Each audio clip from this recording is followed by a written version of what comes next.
girl that was working there. I mean, the amount of time she took to cut that bread was almost as much as we were waiting on that line. Geez. Oh my gosh, yes. Oh my gosh, everything was slow, so we're not complaining, not complaining. We get it. It's early in the morning.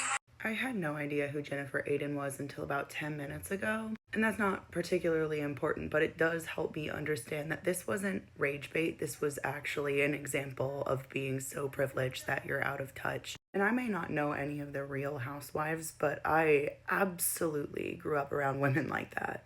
In fact, it's been very interesting. We're now 28 years old, and so watching all my peers turn into that after we grew up making fun of it, it's just a phenomenon. But I digress. It is just so sickening to watch somebody be so out of touch that they literally think someone would be on their side about this. It's a natural reaction for me when I see an elderly person like 70, 75 plus working, especially in a service job.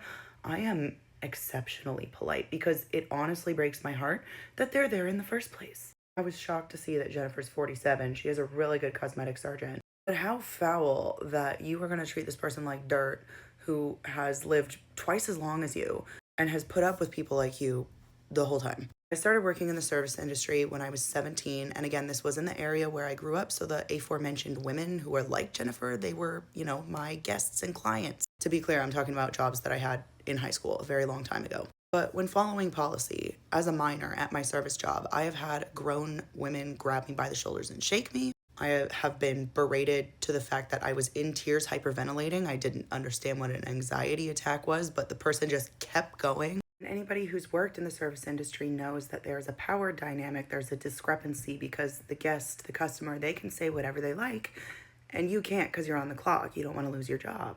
And so for a lot of patrons of these, restaurants, cafes, movie theaters, what have you, they take that as an opportunity to take out their anger, to express their little God complex they have. It's like going into a boxing match where your opponent has their hands tied behind their back. And I also want to note, anybody in the service industry knows this too. A lot of times when these occurrences happen, when there's such a violent response from the client, Jennifer whipped out her phone and started recording and then made follow-up videos to her huge fan base. Oftentimes, the customer is wrong, but we all know that saying, the customer's always right. And so we heard from one of the people who worked at Jersey Mike's, it was a really tricky situation because Jennifer was up at the counter ordering a bunch of stuff, changing her mind, didn't know the menu. And I don't know about y'all, but it's always been common courtesy. If you don't know the menu, you step to the side. It looked like this happened in an airport, and there's always going to be a flowing line at those places. People have a schedule to keep to. So the fact that the line was building up behind her and Jennifer was completely oblivious,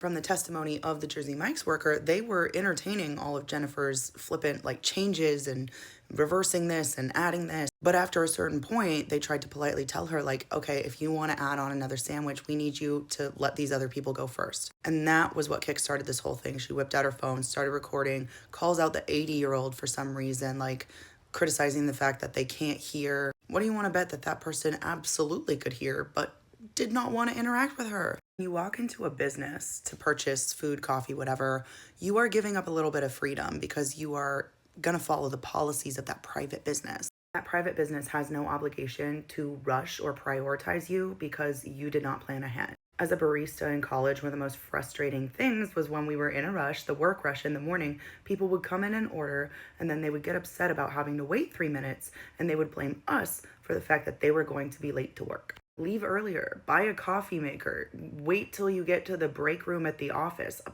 This is not on me. It just shows a certain level of just privilege and obliviousness to the real world that these people then go about trying to get people on their side and share stories like this as if they are the victim.